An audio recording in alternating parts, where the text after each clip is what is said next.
My wife came out and left me years ago, and now she and her new wife are trying to convince me to let them adopt my son so they can have their perfect family. I, 35M, was married to my ex-wife, 34F, for 7 years. 2 years ago my ex-wife came out as lesbian. This came as a complete shock to me. She and her partner were co-workers who had an affair since she joined the company a year before our divorce. We have a son together, 8M. This whole thing came as a complete shock to me. I was heartbroken and devastated. I felt betrayed as I had spent 7 years of my life with this woman and it all felt like a lie now. When I confronted her she told me that she had to live her truth and that she tried to suppress her identity because she didn't come to terms with it till she met her partner. When I asked whether she loved me, she told me that while she loves me it's different than how she loved her new partner. This broke my heart even more as you can imagine. The divorce was quick as she did not want anything from me and we agreed to a 50-50 split of custody, but I decided to go no contact with her and handled the custody transfer process through my sister, 27F, whom I moved in with after the divorce. I sold the house and we mutually agreed that the excess money from the sale will be in a college fund for our son in the future. I could not bear to stay in that house anymore as it kept reminding me of her and what she did to me. For context, she introduced her partner as her work friend and I believed her. I had no reason to suspect anything and they had several girls' nights but I figured that they were probably using these as cover-ups for the affair. For 6 months I was in a depressive state because I didn't know where I went wrong. But this is one of those scenarios that anything I would have done wouldn't have been able to make it better. This made me even more depressed and the fact that all the vows and little things that she said at our wedding were all just lies trying to keep up a ruse made it even worse.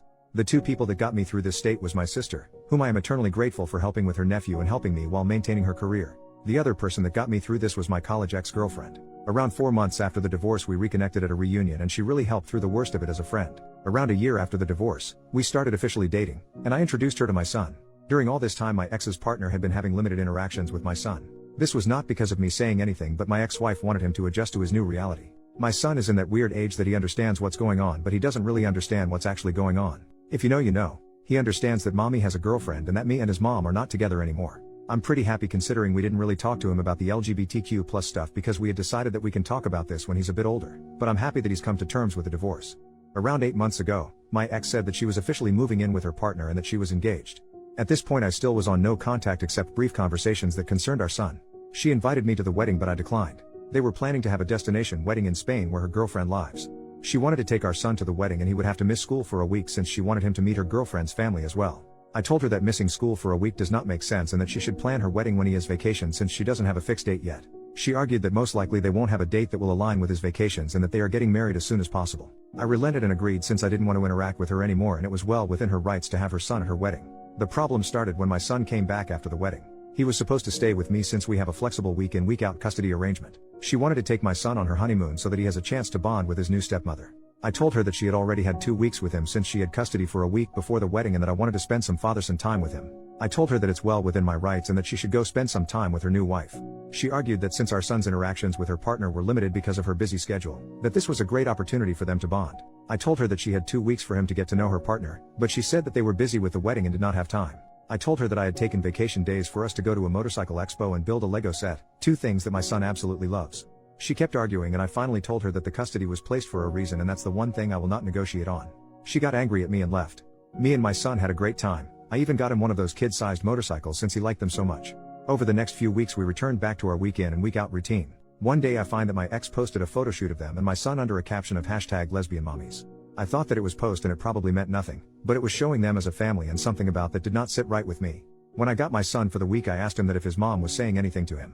He relented a bit but told me that his mother had been trying to convince him to call her partner his mom. This was a shock to me as I never expected my ex to do this. Then again I've been wrong about these things before. I asked him if that's something he wanted and he told me that he is much more comfortable calling her by her first name and that he feels weird with calling 2 people mom. I told him it's okay and that he shouldn't feel pressured to do anything. I called my ex and asked her to meet up because this was serious and I wanted to discuss this. I confronted her about this and she told me that since her and her partner were married, it's only natural for our son to have 2 moms now. I told her that it's not okay for her to try and convince him into calling her partner his mom because she is not his mother, she doesn't have an active parenting role in his life and that any major parenting decisions require the 2 of us. She tried making an argument that since me and my girlfriend were becoming serious now and that eventually I might want him to start calling her mom. I told her even if we become serious I won't try and convince our son to start calling her mom, because he already has 2 parents and he doesn't need more. Then she dropped the bombshell on me. She told me that she and her partner were hoping that eventually down the line they can file for adoption. I'll still be able to visit and see my son but she wanted her and her wife to have legal guardianship because they wanted to build a new family with them. I told her absolutely not and that our partners have no say in our kids' lives. She accused me of being homophobic for denying her the right to a complete family and I told her while her life is her choice our son's life has to be a thing that we decide ourselves. I ended the conversation there and told my son to tell me if her mother tries to force him to do anything that he doesn't want to do. 3 weeks later I found out that my ex had enrolled him in Spanish lessons that he told me that he hated doing. For context, my ex is Latin and her partner is Spanish, so they are more comfortable talking to each other in Spanish. We made the decision to raise our son in English because it made sense at the time, as she speaks English better than Spanish and I don't speak any Spanish. When I discussed this, she told me that she would like her son to connect more to his heritage. I said that I don't have any problem with that, but we have tried this several times before when we were married and he had shown zero interest in it. She told me that this time might be different since he will have 2 Spanish speakers at home. I told her that I am in all favor of bilingualism because 2 languages are always an advantage, especially for kids, but if he doesn't want to do it, there is no reason to force him to do it. Maybe try another language? She then accuses me of denying our son his roots, and goes on a tirade of accusing me of denying our son his identity and coming back to me denying her right to a family. My girlfriend usually stays out of these matters, but she advised me to contact my lawyer and see what they can actually do. My lawyer told me that even if they send an adoption notice, I can contest it and it would take something exceptional like abandonment etc. for my contest to get rejected. My ex keeps posting our son as a part of her new family and it's honestly started to trigger me. 2 weeks ago I interacted for the first time with my ex's new wife after the divorce. She contacted me and asked to meet up. She told me that my ex had finally started to recover from the social trauma of coming out and building a new life with her and that I am now getting in the way of the happiness. She accused me of being emotionless and uncaring through our divorce and how I guilt-tripped her into agreeing to my demands of 50-50 custody, and how I should just agree to the eventual adoption in a few years because she has always wanted a son and that I will still remain my son's dad and I can still visit him. I told her that I don't care what her emotional state was during the divorce and that my demands were fair even to the most irrational person. I told her that if they want to create this image of a perfect family, then they should have another kid that has no connection to me.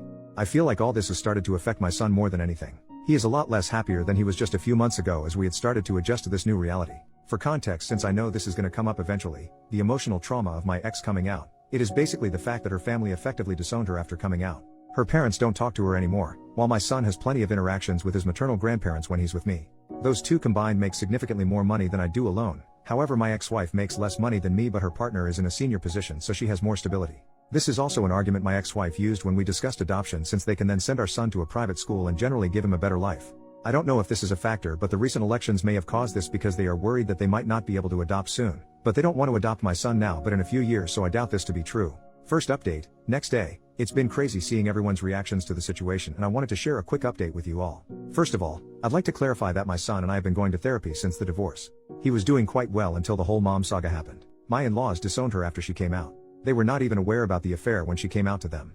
They still spend time with my grandson under the condition that they don't badmouth my ex and don't preach their views to him. They agreed and said that they valued a relationship with their grandson over any political view they might hold. I have been a part of every interaction that they have had with him because I was worried they might say something. Thankfully, this has not been the case. Her extended family has said to me that they have all cut her off as well, some for the affair and some for her being gay. Our mutual friends also cut her off because of the affair. All our mutual friends were my work buddies and their spouses and partners. I did not ask them to do anything, they came to the decision on their own. I was actually glad when she told me that she had made a friend on her own, as she used to complain about not liking her colleagues. We all know how that turned out. I'm pretty sure they're not planning to skip the country. I have all my son's documents and we decided it during the divorce because she was still figuring out where to go, and since I was moving in with my sister, the chances of them getting misplaced were low. I have also had no demands for any documents and she returned the passport to me when we came back. The whole adoption thing probably stems from the fact that my son has a very close relationship with his mother. The only times he has really complained to me is when she asked him to call her partner mom and that she was making him do Spanish classes that he did not want. We did everything for him equally during our marriage, but I had to travel out of state to my parents frequently during COVID because they were sick with pre-existing conditions and couldn't take care of themselves. My sister was on an assignment abroad at that time. My sister also agreed with this. Please let me know your thoughts. I listened to people and contacted my lawyer, who is also my friend, this morning. He told me the same thing as last time and that it would take something really unusual for the adoption process to go through like child abandonment. He also said that there are a bunch of idiots that have no idea how the law worked. He also told me that if the whole "we want to adopt him" is a real thing and if she is talking crap about me to my son and I could prove it, I could get custody. This has not been the case, as I've not heard my son say that his mom says bad things about me. This brought me a sigh of relief. I plan to contact my ex today with the following conditions. 1. We both install parenting apps and document all interactions. 2. No more mention to me or my son regarding adoption or calling her partner mom. 3. No more posting images of my son as a part of their perfect queer family because frankly, I don't want my son's photos on the internet when he is so young and he can decide what he wants when he is older. I plan to talk to my ex in a couple of hours. Please let me know what you think about this. Second update, next day. Hi all, so I talked to my ex today. She was busy yesterday and I wanted some more time to gather my thoughts. When we met, I put forth my demands. She told me that the parenting app idea seems fine and that she has no problem with it. She got sad when I told her to drop the idea of adoption and calling her partner mom, as it's just not gonna happen. She told me that her family was pressuring her to settle down. I proposed after a year of dating and I did not know this, and getting pregnant so soon after getting married was not what she had in mind. She got pregnant 1.5 years after getting married. Is that soon? I don't know. She told me that she was in the closet all her life because of her parents and that she thought marrying me would cause her feelings to subside and that she was happy until she met her partner. She did go through postpartum depression after giving birth, but I did not know that she didn't want to get pregnant so soon. She then told me that her wife and her, that the reason they wanted to adopt my son was because she wanted to start new. She then said that she was never really happy during our marriage and that with her new wife she could have the family she always dreamed of having. She didn't want my son to grow up to resent her for being a lesbian, as he doesn't have either any exposure to people like her apart from her and her partner. Look, I have to be honest here, I don't know any gay people nor anyone in my friends or family is gay. We never talked about these things because it simply doesn't come up in our daily life, but that doesn't mean me and my son have no idea who they are, especially after the divorce. I told her that this is not going to happen and that he has had a lot of exposure to people from her community. I told her that seems like a bull crap reason for separating my son and me and that she is making up some random reason to make her seem like it is. After some arguing, she told me the real reason why she and her partner want to adopt my son. By the way, Reddit is crazy for their prediction abilities, like honestly, wow. Apparently they wanted to adopt my son because her wife and her are considering moving to Spain in a few years. I told her that she can't do that and that the legal framework supports me and my rights in both countries. She told me she knew this and that's why they wanted to get me to sign adoption. I told her that she was crazy, that she in no way is able to do this, as she still need my permission to take him out of the country as when she did when they got married in Spain. I also read a comment yesterday on the update and researched a bit on the laws regarding this, so I know this is not happening. She told me again that they have done their research, that this was to see if I would agree. In case I agreed they would consider moving, and in case I don't they won't, because she doesn't want to be separated from my son. I again emphasize that this is not going to happen and that if she tries anything or says anything to my son, I will sue for full custody. She got sad again and told me that they wanted to check with me first. I told her, in what world would you expect me to give you and your wife full custody? First you divorce me, leave for me a woman, and then expect me to sign over my child and act like nothing happened. I told her from this point on we will document everything, every interaction we have, and that if I even get a whiff of you trying to pull something I will sue for full custody. She got a bit scared at the idea of losing full custody. I guess she didn't really consider me doing that and she agreed. I then told her not to paint this picture of a picture-perfect queer family that they are trying to do, because that is not going to happen. Our son has a mom and a dad that he spends half his time each with, not two moms. He is not your affair partner's son.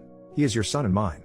If you want a child with her you can do so on your own. I then told her that the courts are more likely to side with me than you in this case because of the thing you have been trying to do and the fact that I work from home and spend more actual time with him than you and your wife. I have been trying for him to have a stable relationship with both parents since the divorce because I don't want him to resent either of us. But if you try to remove me from his life, I will sue for full custody and deal with any resentment he has for either for us.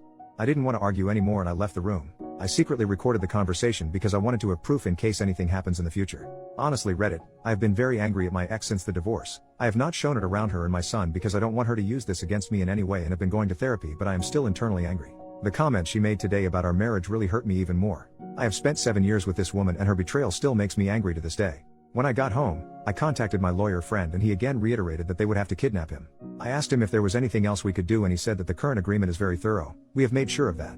If I want full custody or not is up to me, but I have to be sure that I want to put me or my son through the whole process. I don't want my son to grow up without either of his parents, as that is just not healthy for him. That is why I won't sue for full custody now. If they are stupid enough to kidnap him, I'm sure they are not, then the law sides with me anyway. I know what position her partner is at their workplace, so I know they are making good money to leave it all behind for no good reason. As for the passport thing, I have all his documents and all things such as notifying travel, hospital visits, and others are already in the signed custody agreement. We already have a legal framework for all this. I am not going to sue for full custody now because I don't want that for my son. My ex-wife is still good mother and loves him and he enjoys spending time with her. Plus my son is the type of person to openly voice out what he doesn't find okay to me, so I will know if they continue any of their nonsense. On a more positive note, y'all, I'm not against Spanish lessons, but he doesn't like them. I was just suggesting that he try some language he like. There are other languages out there. I didn't say it to my ex then, but now I know that she was trying for him to learn Spanish because of the Spain thing. Thank you to everyone for their support, really helped me with understanding the problem. Holy crap though, I didn't even consider her considering moving to Spain until I read the comments. Y'all are great at this.